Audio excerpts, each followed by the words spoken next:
بسم اللہ الرحمن الرحیم ان الذین قالوا ربنا اللہ ثم استقاموا تتنزل علیہم الملائكة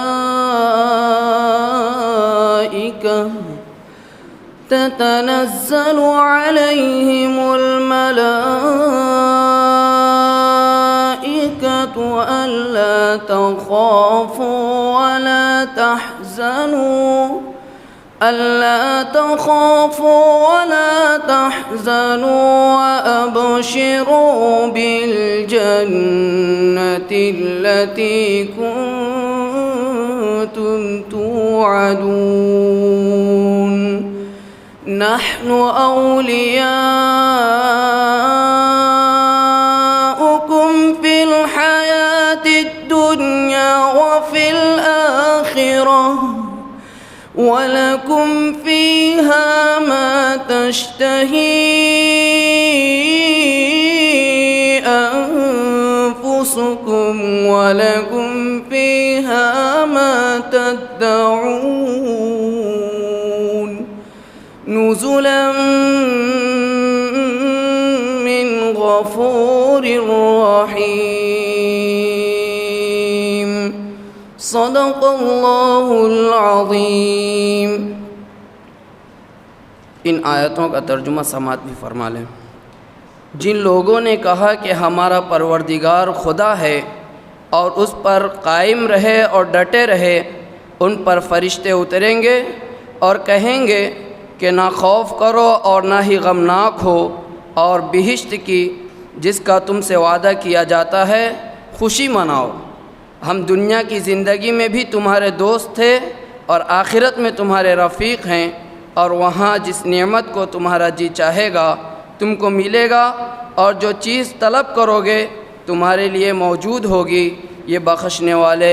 مہربان اللہ کی طرف سے مہمانی ہے۔ اعوذ باللہ من الشیطان الرجیم بسم اللہ الرحمن الرحیم قال اللہ تعالیٰ فی قرآن المجید والفرقان الحمید الف لام میم ذالک الکتاب لا ریب فیہ ھدی للمتقین الذین یؤمنون بالغیب ویقیمون الصلاۃ ومما رزقناہم ینفقون والذین یؤمنون بما انزل الیک وما انزل من قبلک وبالآخرۃ هم یوقنون صدق اللہ العظیم صدق اللہ رسول النبی الکریم۔ محترم نگران کار، اس مجلس کے یا اس پروگرام کے 3 تقاریر کے جناب ڈاکٹر حبیب الرحمن صاحب اور ڈائس پہ تشریف فرما ذمہ داران جماعت اور معزز سامعین کرام، میں جس عنوان پہ اظہار خیال کر رہا ہوں وہ یہ ہے قرآن کریم سے استفادہ کے شرائط و آداب۔ جس آیات کو میں نے آپ کو اگر تلاوت کی ہے، اگر اس کی آپ ترجمانی اور اس کے معنی پہ غور کریں تو اللہ تعالیٰ نے جو شرائط و آداب رکھے ہیں ان آیات کے اندر رکھ دیا ہے۔ پہلی جو شرط اللہ تعالیٰ جو انسان استفادہ حاصل کرنا چاہے قرآن سے، جیسا کہ آپ ہمیں جانتے ہیں قرآن کریم وہ کتاب ہے جو حضور اکرم صلی اللہ علیہ وسلم پر وقفے سے آپ کے دل ادر پر نازل ہوا ہے، اور حضور اکرم صلی اللہ علیہ وسلم کی بھی یہ ذمہ داری تھی کہ آپ اس کی تلاوت کریں، اس کی تشریح کریں، اس کی توضیح کریں اور اس کے معنی ہم اپنی امت کو بتائیں۔ الحمدللہ اللہ کے رسول صلی اللہ علیہ وسلم نے اپنا فریضہ انجام دیا، اور اللہ تعالیٰ نے حضور اکرم صلی اللہ علیہ وسلم کو یہ حکم دیا تھا، یا ایھا الرسول بلغ ما انزل الیک من ربک فإن لم تفعلوا فما بلغت رسالتہ، اے رسول جو کچھ ہم نے تم پر نازل کر رہے ہیں وہ لوگوں تک پہنچاؤ، اگر تم نے اسی کام کو مکمل نہیں کیا، کوتاہی کی تو رسالت کا حق ادا نہ کیا۔ تو آئیے الحمدللہ اللہ کے رسول نے اپنا حق ادا کیا۔ اب اس دنیا کے اندر اس کی جو ذمہ داری ڈالی گئی ہے وہ امت مسلمہ پہ ہے۔ میرے یہاں پر استفادہ قرآن کے جو یہ ہیں مطابقین ہیں وہ صرف مسلمان ہیں، وہ انہی کے متعلق میں یہ بات کہوں گا کہ اس قرآن کے ذریعے سے جو حکم صلی اللہ علیہ وسلم نے ذمہ کی کیسے استفادہ حاصل کر کے کیا جا سکتا ہے۔ اس کی استفادہ کے لیے جو سب سے پہلی جو شرط بتائی گئی، اگر میں جو آیتیں تلاوت کی اس کی ترجمانی سنیں تو اللہ تعالیٰ یہ فرماتا ہے کہ انسانوں کے اندر سب سے پہلی چیز وہ ہو جائے خدا ترسی، خشیت الہی اور خوف خدا کا ڈر احساس، اور پھر اپنی زندگی کے اندر طہارت اور تمام چیزوں کا ایک توازن قائم کر رکھے۔ پہلی چیز یہ ہے کیا ہے؟ خشیت الہی کا احساس ہونی چاہیے، اس کا ہمیں حاصل کرنے کی چیز حاصل کرنی چاہیے۔ دوسری چیز جیسے بتایا گیا ہے یؤمنون بالغیب، یعنی جو لوگ غیب پر ایمان رکھتے ہیں، اگر آپ دیکھیں یہ صرف انسان کا یہ شرف حاصل ہے کہ وہ اللہ تعالیٰ نے اسے سوچنے اور سمجھنے کی صلاحیت عطا کی۔ دنیا کے اندر اللہ تعالیٰ نے مختلف قسم کے جانور پیدا کیے، ان کو بھی کچھ عقل دی، ان کو بھی کچھ حواس خمسہ دیا، لیکن وہ اس بات سوچنے اور سمجھنے کی صلاحیت نہیں رکھتے۔ ایک طرز زندگی ان کا سائیکل بتایا دیا گیا ہے، شروع سے لے کر ان کی زندگی کے موت تک وہ اسی سائیکل میں رہتے ہیں، لیکن اللہ تعالیٰ نے انسان کو جو چیز دیا ہے وہ کیا کرتے ہیں؟ وہ غور و فکر کرتے ہیں۔ تو انسان غور و فکر کر کے جب دیکھتا ہے تو اس کائنات کی وجود کو، اس کی تخلیق پہ اس کا دماغ دنگ ہو کے رہتا ہے کہ کیسا نظام ہے جو اللہ تعالیٰ نے اس دنیا کے اندر پیدا کر رکھا ہے۔ تو اس کا خود بخود یہ دماغ رکھتا ہے کہ ایک خدا موجود ہے جو غیب ہے، اس پر ہمیں ایمان لانا ضروری ہے۔ اسی لیے عالم الغیب یہاں ہونے مسلمانوں کے لیے ضروری ہے، وہ ایک خدا کے پر غیب، اس کی خدا کی حقیقت پر ایمان رکھیں اور اس کو یقین اپنے دل میں اتار لیں۔ تیسری شرط یہ بتائی گئی وہ یقیمون الصلاۃ۔ آپ دیکھیں کہ انسان جب آپ قبول کرتے ہیں اللہ ہے، دنیا کے اندر آپ کسی کی عبادت نہیں کریں گے، بلکہ نماز پڑھیں گے یا سجدہ پر سجود ہو جائیں گے، اپنی زمین کو جھکائیں گے تو صرف ایک خدا کے سامنے جھکائیں گے اور کسی کے سامنے آپ سمجھ گئے۔ تو قرآن سے استفادہ حاصل کرنے کے لیے ضروری یہ ہے کہ آپ کے اندر خدا ترسی ہو، آپ کے اندر علم غیب ہو، اور آپ کے اندر اللہ کے سامنے سر سجود ہونے کی صلاحیت ہو اور اس کا اہتمام کرنی چاہیے۔ پھر چوتھی چیز جو بتائی گئی وہ یہ ہے اللہ کی راہ میں کیا کرتے ہیں؟ اپنا مال کو خرچ کرتے ہیں۔ اگر آپ دیکھیں کہ اللہ تعالیٰ کا دیا ہوا مال ہی ہے، بعض دفعہ قرآن کے اندر یوں آتا ہے کہ کون ہے جو میری مدد کرے گا، حالانکہ اللہ خود مال دے رہا ہے، اس کے احسان کریمی آپ کی رتبے کو بڑھانے کریں گے کہ جو مال اللہ کے راہ میں خرچ کرتے ہیں وہ اللہ کی مدد کرتے ہیں، جو اللہ کی مدد کریں گے اللہ ان کی بھی مدد کرتے ہیں۔ بعض دفعہ قرآن کے اندر یوں بھی ذکر آتا ہے کہ وہ کیا ہے؟ قرض حسنہ میں لیتا ہوں ان کے ساتھ سے، کون ہے جو اللہ کو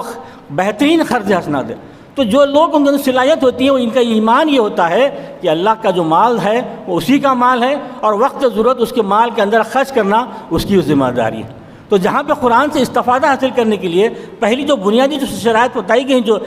قرآن کے اندر اس میں یہ ہے کہ پہلے اس کے ساتھ ساتھ کیا ہے؟ ایک چیز یہ ہے کہ اللہ کی راہ میں خرچ کرتے ہیں، اور پھر یہ کہ یہی نہیں کہ قرآن کو ہی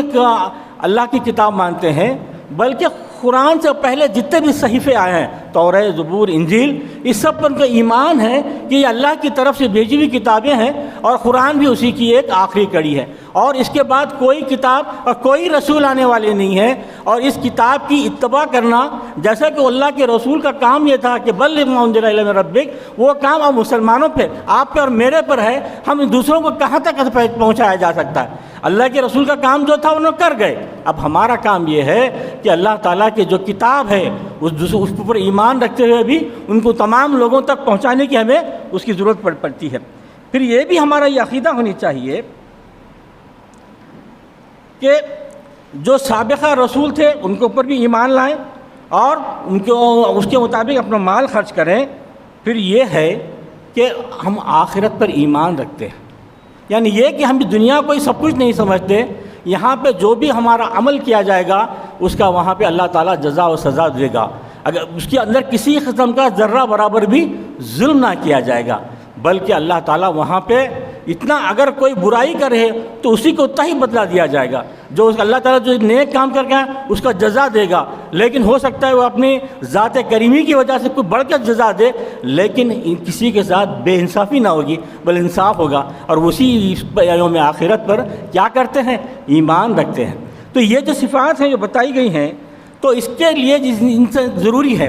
کہ آپ اگر اللہ کی کتاب سے استفادہ حاصل کرنا چاہتے ہیں تو ان شرائط کو آپ مکمل کرنا ہو چاہیے۔ پھر یہ کہ قرآن پاک کو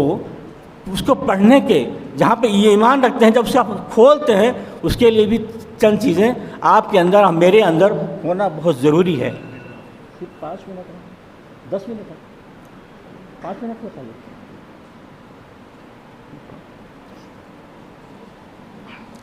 یہ کہ آپ کے اندر طہارت، آپ سب سے پہلے یہ چیز یہ کریں، طہارت قبل تلاوت، آپ کا جسم، آپ کی روح پاک ہونی چاہیے۔ آپ جس کو پڑھنا چاہتے ہیں تو اس کے لیے ضروری نہیں ہے کہ اسے ایسے اٹھا پڑھیں، لیکن جب اس قرآن کو چھیئیں گے پڑھیں گے تو پہلے آپ کے اندر جسمانی اور روحانی طہارت ہونی چاہیے۔ دوسری چیز یہ ہے کہ جب کبھی قرآن کو پڑھیں گے اس کے اندر تعوذ اور تسمیہ بھی ہوں گے، یعنی پہلے اعوذ باللہ من الشیطان الرجیم کا آپ اقرار کریں گے۔ یعنی شیطان کا سب سے بڑا حربہ یہی ہوتا ہے کہ جب کوئی بندہ قرآن کو کھولتا پڑھنا شروع کرتا ہے تو اس کو شیطان بہکاتا ہے۔ خود قرآن کے اندر بھی اللہ رسول صلی اللہ علیہ وسلم بھی کہتے ہیں جب نماز کے اندر بھی شیطان بہکائے، بعض دفعہ ہماری جب نگاہیں یا ہمارا ذہن جب ذرا ہم منتش ہوتا ہے، ہم آیات کو بھول جاتے ہیں، آگے پیچھے ہوتے ہیں، تو اسی وقت بھی یعنی اعوذ باللہ من الشیطان پڑھنا ہے۔ یا اگر آپ قرآن پہ بعض دفعہ دلچسپی نہ رہیں، بار بار اگر آپ اعوذ باللہ من الشیطان پڑھیں تو انشاءاللہ تعالیٰ اللہ تعالیٰ خود آپ کے اندر دلچسپی بھی دے گا، ہدایت بھی دے گا۔ پھر اور ایک بات یہ ہے کہ اس کو پڑھنے سے پہلے بسم اللہ الرحمن الرحیم کریں۔ قرآن کے اندر اس کی ایک ہر سورت کے پہلے ایک آیات کے طور پر رکھ دیا گیا ہے، ایک مسلمہ آیات کے طور پر رکھ دیا گیا ہے کہ اس کے لیے بسم اللہ الرحیم کریں، سوائے سورہ توبہ کے۔ ہر پوری صورتوں میں قرآن کو پڑھنے سے پہلے پاکی، طہارت اور تعوذ اور بسم اللہ الرحمن کریں۔ پھر اس کے بعد یہ ہے کہ آپ جس کتاب کو پڑھ رہے ہیں اس کا عظمت کا اظہار ہونی چاہیے، آپ کا یہ یقین ہو چاہیے کہ واقعہ میں جو دنیا کے اندر ہدایت کی جو کتاب دی گئی ہے، جو اللہ کی طرف سے جو نازل و جو منن موجود ہے، وہی اللہ کی کتاب ہے۔ اس کا اظہار آپ کے دل پہ ہونی چاہیے، آپ کے ایمان پہ ہونی چاہیے، اس کا اقرار کرنی چاہیے کہ واقعہ میں یہ اللہ کی کتاب ہے جو اس کے اندر ہمیں اس کا یقین ہے کہ میری ہدایت کے لیے اس کے سوا دنیا میں کوئی کتاب نہیں ہے۔ پھر یہ اس کے ساتھ یہ کہ قرآن کو پڑھنا ہے تو ترتیل کے ساتھ پڑھا جائے، ٹھہر ٹھہر کے پڑھا جائے، اس کے پوری مقارج کے ساتھ پڑھا جائے، تو جب کہیں تو یہ اس کا اثر بھی ہوتا ہے۔ میں یہ نہیں کہتا کہ ہر شخص کو عالم بنا جائے یا عربی کی مہارت حاصل کی جائے، لیکن اس کے جو چھوٹے موٹے قواعد ہیں اس سے آپ واقف ہو جائیں تو اللہ تعالیٰ آپ کے دلوں پہ اس کا اثر بھی کرتا ہے۔ پھر اس کے بعد یہ بتایا گیا کہ جب کبھی بھی قرآن کو پڑھا جائے خاموشی سے سنا جائے اور کوئی کام نہ کیا جائے۔ گزشتہ کے اجتماع میں ہمارے امیر مقامی نے خود کہا اگر اسٹیج پہ لوگ بیٹھے ہوئے ہیں، جب قرآن کی تلاوت ہوتی ہے، بعض لوگ باتیں کرتے ہوتے ہیں تو اس کا یہ احساس دلاتے ہیں کہ ہم نے قرآن کو وہ رتبہ نہیں دے رہا ہے، اس لیے جب قرآن کو پڑھا جائے تو خاموشی کے ساتھ سنا جائے۔ پھر یہ بات کہ اگر آپ استفادہ حاصل کرنا چاہتے ہیں تو اس پہ آپ تدبر کریں، غور و فکر کریں۔ کوئی چیز غور و فکر کے بغیر حاصل نہیں ہوتی، اس لیے ہم اپنی اللہ کی کتاب سے استفادہ حاصل کرنا چاہتے ہیں، اس کی آیاتوں پہ غور و فکر کریں۔ مسلمانوں کی یہی عادت ہے کہ وہ غور و فکر کرتے ہیں۔ بس میں آپ کی ایک بات کہنا چاہتا ہوں کہ مطلوبہ ان شرائط کو اگر آپ اپنے اہتمام کریں گے تو اللہ تعالیٰ اس بات کی ممکن ہے کہ ہمارے دلوں کے اندر اس کا احساس اور اس کی گرمی دے، اور جس کا مقصد ہے اور جو ہماری ذمہ داری ہے اس کو ادا کرنے والے بنائیں۔ وآخر دعوانا الحمدللہ رب العالمین۔